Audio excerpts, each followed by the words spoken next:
Hello everyone, बहुत बहुत स्वागत है आप लोगों का मेरे इस छोटे से यूट्यूब चैनल पे। और मेरे नन्हे मुन्ने बच्चे तैयार हैं राहुल की अगली स्टोरी सुनने के लिए। राहुल कौन है, उसकी स्टोरी क्या है, अगर आपको जानना है तो इस चैप्टर का फर्स्ट पार्ट यानी फर्स्ट वीडियो ध्यान से देखिए, लिंक मैं डिस्क्रिप्शन में शेयर कर दूंगा। तो चलिए राहुल की स्टोरी को कंटिन्यू करते हैं। राहुल के बारे में थोड़ा सा आपको हिंट दे देता हूं कि क्या था पिछली इस वीडियो में। वो थोड़ा सा कंफ्यूज था कि कुछ कंसेप्ट थे कि फिजिकल चेंज और केमिकल चेंज में क्या डिफरेंस होता है, केमिकल चेंजेस कैसे पता चलता है क्या है। तो ये सब कुछ उसने पिछले वीडियो में पढ़ा था। अब कंफ्यूज था कि हमने असाइनमेंट दी थी लास्ट में। अगर आपको भी जानना है कि राहुल कंफ्यूज क्यों था और उसके सारे कंफ्यूजन कैसे दूर हुए, उसने कैसे 100 आउट ऑफ 100 स्कोर किया, तो आप इस वीडियो को स्टार्टिंग से लेकर एंड तक पूरा ध्यान से देखिए। ठीक है, यहाँ पे ना मैंने असाइनमेंट दी थी, फर्स्ट असाइनमेंट। तो यहाँ पे लास्ट में लिखा था right the balanced chemical equation. Confuse हो गया, कहता सर ये बैलेंस्ड केमिकल इक्वेशन क्या है। और जो आपने मुझे रिएक्शंस लिखवाई थी, बताया था कि ये केमिकल चेंज होते हैं, केमिकल रिएक्शन होती है, तो हम उसको रिप्रेजेंट कैसे करें।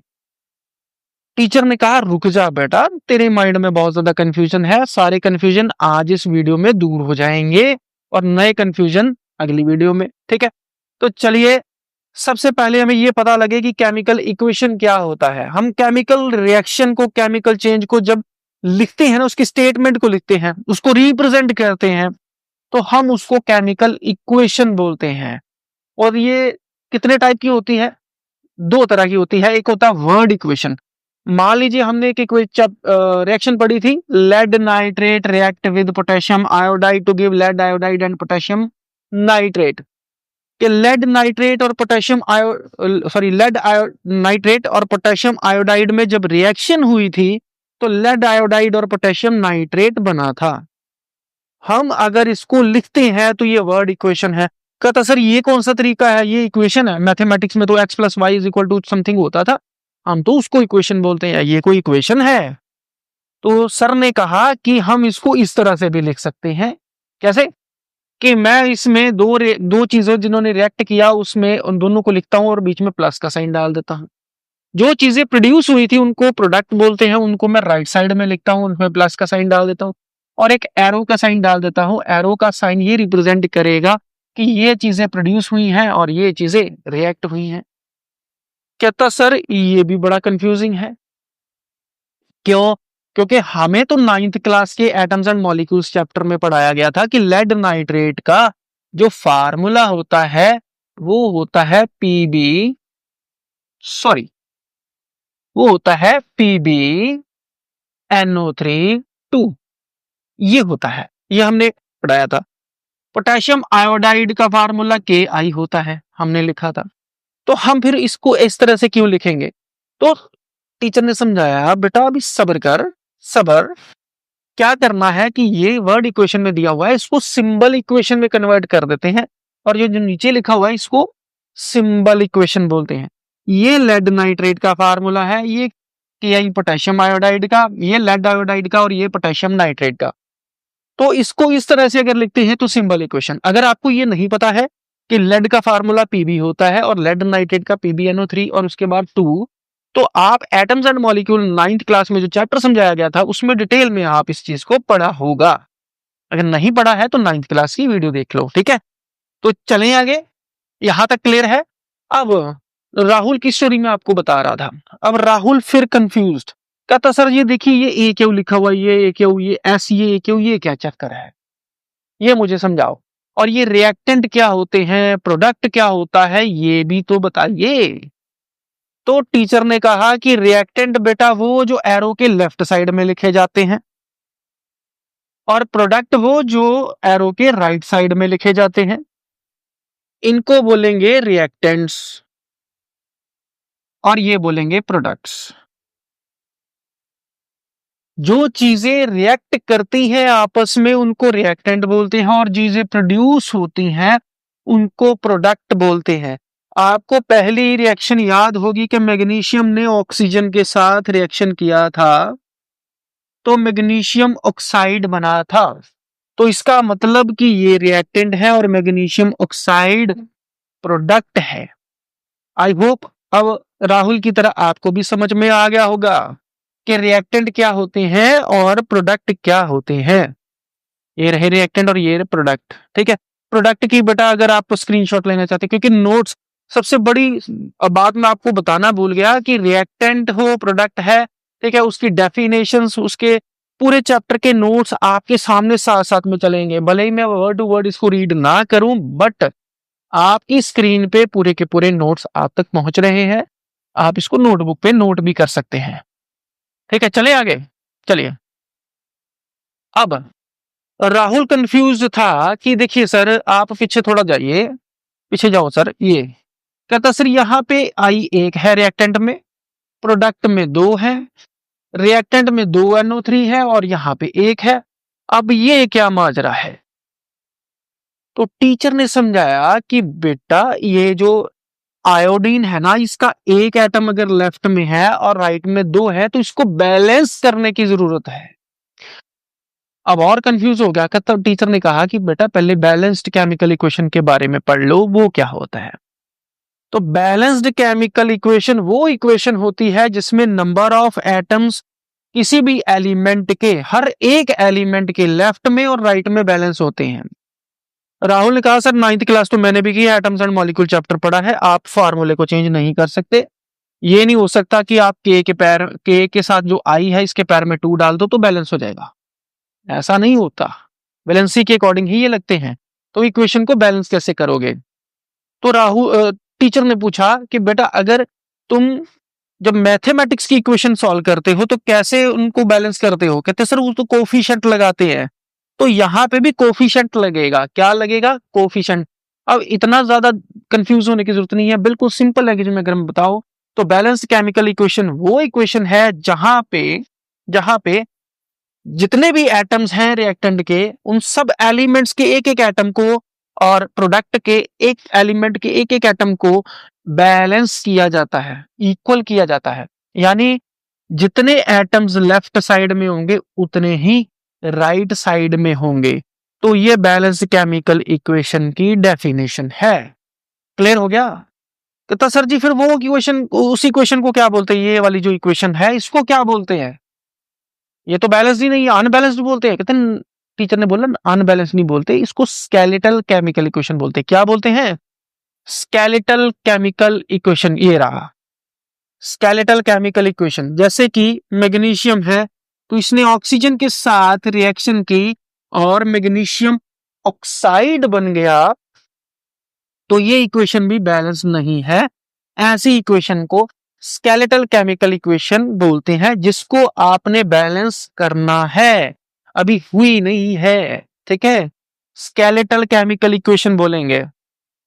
तो राहुल ने पूछा कि सर बैलेंस करना क्यों है? स्केलेटली रहने दो, क्यों बैलेंस करना है? तो टीचर ने बताया कि एक law of conservation of mass होता है। क्या होता है? Law of conservation of mass, जिसके अकॉर्डिंग मास को ना तो बनाया जा सकता है ना ही नष्ट किया जा सकता है। ना बनाया जा सकता है ना नष्ट किया जा सकता है, बल्कि उसको सिर्फ इसीलिए इक्वेशन को बैलेंस करना पड़ता है। ठीक है, यानी कि नंबर ऑफ एटम्स जो लेफ्ट साइड में है उतने ही एटम्स राइट साइड में होने चाहिए, क्योंकि ना तो आप किसी नई चीज को बना सकते हो ना ही आप किसी चीज को नष्ट कर सकते हो। बस यह है कि एक फॉर्म दूसरे फॉर्म में कन्वर्ट हो जाती है, पुराने बॉन्ड टूट जाते हैं, नए बॉन्ड बन जाते हैं। ठीक है, ना कोई चीज कम होती है ना कोई चीज बनती है। क्लियर हो गया? यहां तक क्लियर है? राहुल कहता सर बिल्कुल क्लियर है, अब तक दिमाग में बैठ गया। अब आप मुझे ये बताइए कि केमिकल इक्वेशन को बैलेंस कैसे करें। अब मेन प्रॉब्लम है कि केमिकल इक्वेशन को हमने बैलेंस करना है। तो टीचर ने कहा कि सबसे पहले तो एक स्केलेटल केमिकल इक्वेशन लिखो। तो उसने इक्वेशन लिखी ये वाली। राहुल ने इक्वेशन लिखी स्केलेटल केमिकल इक्वेशन। कहता सर ये वाली इक्वेशन मुझे एनसीईआरटी बुक में मिली तो मैंने आपको बता दी। तो राहुल, टीचर ने पूछा कि बेटा ये देख, ये Fe क्या है? आयरन। H2O वाटर, इसमें दो एटम्स हैं, हाइड्रोजन, दो एलिमेंट्स हैं, हाइड्रोजन और ऑक्सीजन। Fe3O4 में आयरन और ऑक्सीजन है और इसमें हाइड्रोजन है। अब मुझे ये बता कि इसमें लेफ्ट साइड में आयरन के कितने एटम्स हैं? आयरन से स्टार्ट करते हैं। वो कहता सर एक। तो टीचर ने पूछा कि राइट साइड में आयरन के कितने हैं? कहता 3। तो कहते टेबल बना और लिख दे। यहाँ पे लिख एलिमेंट, यहाँ पे लेफ्ट साइड और यहाँ पे राइट साइड। पहले एफी देख, एफी लेफ्ट साइड में कितने हैं 1, राइट साइड में कितने हैं 3। अब हाइड्रोजन की बात करें तो एच कितनी है लेफ्ट साइड पे 2 और राइट साइड पे कितने हैं 2। कहता सर जी हाइड्रोजन तो बैलेंस है बट आयरन तो बैलेंस नहीं है। उसका ना रुक जा, ऑक्सीजन भी चेक कर ले, ऑक्सीजन कितने हैं 1 और राइट साइड पे ऑक्सीजन कितने हैं 4। तो ऑक्सीजन और आयरन बैलेंस नहीं है, हाइड्रोजन बैलेंस्ड है। तो टीचर ने कहा सबसे पहले एक काम कर कि जो जो चीजें सबसे कम है ना, कम मात्रा में है, उनको छोड़ दे। जो सबसे ज्यादा है, जिस कंपाउंड में सबसे ज्यादा नंबर ऑफ एटम्स है, सबसे पहले उसको पकड़। कहता सर ये कौन सी बड़ी बात है, ये वाला, इसमें 7 है, 3 आयरन 4 ऑक्सीजन, टोटल कितने हो गए 7। याद रखिए Fe3O4 में 3 आयरन है 4 ऑक्सीजन है, टोटल कितने हो गए 7। अब यहाँ पे दूसरे नंबर पे आता है वाटर। वाटर में कितने हैं 2 हाइड्रोजन 1 ऑक्सीजन, टोटल कितने हो गए 3। उसके बाद तीसरे नंबर पे आता है हाइड्रोजन, जिसमें कि 2 हाइड्रोजन एटम है और लास्ट में आता है आयरन। तो कहते हैं जी जिसमें सबसे कम एटम्स है सबसे लास्ट में उसको बैलेंस करना, और जिसमें सबसे ज्यादा है उसको पहले बैलेंस करना। कहता सर जी ये क्या चक्कर है कि आयरन का तो 3 है और यहाँ पे तो आयरन को ही सबसे पहले बैलेंस करना पड़ेगा। कहते उसको छोड़ दे, पहले बाकियों को बैलेंस कर ले। ऑक्सीजन को पकड़, ऑक्सीजन यहाँ पे कितने हैं 4, यहाँ पे कितने हैं 1। तो एक काम कर कि यहाँ पे 4 है यहाँ पे 1 है, तो इसके आगे कोफिशिएंट लगा दे जितने आपको चाहिए। अब यहाँ पे कितने लगा दिए गए 4, ठीक है। तो यहाँ पे कितना लगा दिया वाटर का नीचे 4, ठीक है। कहता जी ऑक्सीजन तो सर बैलेंस हो गई। अब ऑक्सीजन बैलेंस करने के चक्कर में हाइड्रोजन बिगड़ गई है। कहते वो कैसे। अब मैंने यहाँ जैसे इसके आगे 4 लगाया, हाइड्रोजन कितने हो गए 2 की जगह 8 हो चुके हैं। तो कहते ये कौन सी बड़ी बात है, वहां पे हाइड्रोजन भी तो लगा हुआ है। अब हाइड्रोजन का कोफिशिएंट क्या लगाएगा कि 8 बन जाए, यहाँ पे 8 है तो यहाँ पे 4 2 जा 8, तो यहाँ पे हो गया जी बैलेंस। ठीक है जी, हो गया बैलेंस। अब कहते सबसे लास्ट में आयरन आएगा। अब आयरन दे कितने 3, यहाँ पे आयरन कितने हैं 1, तो इसके आगे भी 3 कोफिशिएंट लगा दो तो इक्वेशन बैलेंस्ड। अब चेक कर लो कि इक्वेशन बैलेंस्ड है। तो जब भी आप पेपर में केमिकल इक्वेशन को बैलेंस करके आओ तो इस तरह से करके आओ, पहले उसका टेबल ड्रॉ करो, ठीक है। फिर स्टेप 2 में आप एक एटम को बैलेंस करो, फिर स्टेप 3 में जो बाकी के बचे एटम्स हैं उनको बैलेंस करो। इस तरह से स्टेप बाय स्टेप लिखोगे तो आपको मार्क्स अच्छे मिलेंगे, ठीक है। अब राहुल ने कहा कि सर मुझे थोड़ी सी प्रैक्टिस करने के लिए भी आप इक्वेशंस दे दो, तो ये उन्होंने इक्वेशन दे दिया। अब आप भी मेरे साथ साथ बैलेंस करेंगे इस इक्वेशन को। पहले कौन सी है, पहले है मैग्नीशियम वाली, मैग्नीशियम, ओहो चलिए। कहते सर, कहते पहले सबसे पहले वाली बैलेंस करके दिखा मुझे। Magnesium plus oxygen give rise to magnesium oxide. तो कहता सर पहले टेबल ड्रॉ करना पड़ेगा, पहले टेबल ड्रॉ कर लेते हैं फिर उसके बाद ही कुछ करेंगे। तो ये मैंने टेबल ड्रॉ कर दिया। मैंने यहां पे लिखा एलिमेंट, यहां पे लेफ्ट साइड और यहां पे राइट साइड। अब यहां पे मैंने लिखा मैग्नीशियम और यहां पे लिखा ऑक्सीजन। अब मैग्नीशियम लेफ्ट साइड पे कितने हैं 1, राइट साइड पे कितने हैं 1, ऑक्सीजन लेफ्ट साइड पे कितने हैं 2, राइट साइड पे कितने हैं 1। तो हमको सिर्फ ऑक्सीजन ही बैलेंस करना है और सबसे ज्यादा वैरायटी और सबसे ज्यादा एटम्स है इसमें 2, इसमें कितने हैं 2, इसमें कितने हैं 1। तो इसको पहले बैलेंस करो। यहाँ पे Mg कितने हैं 1, यहाँ पे 1, ऑक्सीजन यहाँ पे 1 यहाँ पे 2, तो इसके आगे क्या लगाओगे 2, और सबसे कम एटम्स है इसमें, तो इसके बाद इसको बैलेंस करोगे। यहाँ Mg जैसे 2 लगाया, Mg कितने हो गए 2। अब उसी को बैलेंस करने के लिए यहाँ पे Mg के आगे क्या लगाओगे 2। तो ये इक्वेशन इस तरह से बैलेंस हो गई। आई होप कि आपको समझ में आ गया होगा, वो राहुल को भी समझ में आ गया था। अब उसने कहा कि सर और इक्वेशंस हम सॉल्व कर लेते हैं अपनी तरफ से। तो आप मेरे सामने ये इक्वेशन सॉल्व करके दिखाइए नेक्स्ट वाली। अब ये वर्ड इक्वेशन है, मोस्टली आपको पेपर में वर्ड इक्वेशन आएगी और उसको बैलेंस करना होगा। पहले इसको सिंपल इक्वेशन में कन्वर्ट करो। वो कैसे, चलिए।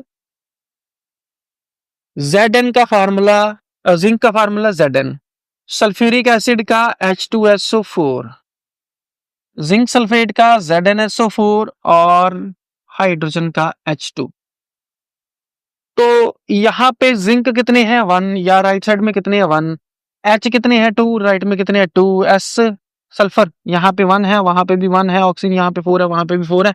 Equation already balanced. अगर ऐसी कभी भी सिचुएशन आ जाए कि जहां पे ऑलरेडी इक्वेशन बैलेंस्ड हो तो नीचे लिख दो the chemical equation is already balanced, already balanced. तो ये लिखना है आपको। ओके, ठीक है। आपको याद होगा कि राहुल ने स्टार्टिंग में एक चीज पूछी थी कि सर ए क्यू ऐसी ये कुछ लिखा हुआ ये क्या होता है। तो चलिए समझते हैं। एस यानी कि ये चीज कौन सी फॉर्म में है, सॉलिड फॉर्म में, उसकी फिजिकल स्टेट बताई हुई थी। एल का मतलब लिक्विड, जी का मतलब गैस, और ए क्यू यानी एक्वा सॉल्यूशन यानी वाटर के अंदर उसको डिसॉल्व किया हुआ है। ठीक है, नेक्स्ट चलें। अब राहुल कंफ्यूज था कि सर एरो के ऊपर कई बार कुछ लिखा होता है, टेम्परेचर, ये प्रेशर। तो टीचर ने बताया कि ये कंडीशंस होती हैं रिएक्शन की। टेम्परेचर, प्रेशर, कैटलिस्ट को मेंशन किया जाता है। फॉर एग्जांपल मैं अगर रिएक्शन लिखूं कि nitrogen plus hydrogen give rise to ammonia, तो यहाँ पे Fe, ठीक है, और साथ में 200 atm प्रेशर लिखा होता है। तो ये प्रेशर है और ये कैटलिस्ट है। क्लियर है? तो कैटलिस्ट, प्रेशर ये एरो के ऊपर या नीचे लिखे जाते हैं। ठीक है, यहां तक क्लियर हो गया बेटा आप लोगों को। चलिए नेक्स्ट चलते हैं। अब नेक्स्ट है इंपॉर्टेंट क्वेश्चन, ये असाइनमेंट में भी मैंने डाला हुआ था कि मान लीजिए कि एक कोई मेटल ए है जिसका रिबन जलाया गया, डेजल वाइट फ्लेम दी गई, तो याद दिमाग में आ गया होगा कि ए क्या है।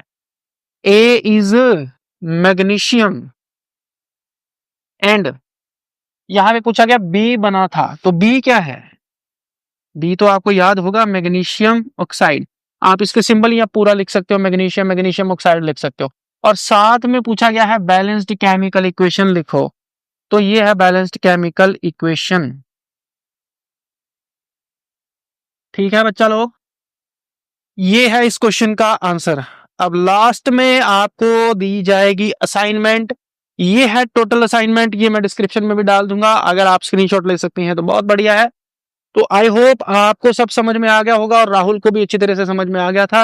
और अब नेक्स्ट वीडियो लेकर आएंगे थर्ड पार्ट इस चैप्टर का, जिसमें राहुल को टाइप्स ऑफ रिएक्शंस बताई जाएंगी। आप लोगों को बताया जाएगा कि कितने टाइप की रिएक्शंस होती हैं। ठीक है, एक्टिविटी बेस्ड लर्निंग होगी। ठीक है, अगर आपको मेरी वीडियो पसंद आई है तो चैनल को लाइक कर दो, सॉरी वीडियो को लाइक कर दो, चैनल को सब्सक्राइब कर दो। ठीक है, तो फिर अगली वीडियो में मिलते हैं आप लोगों को।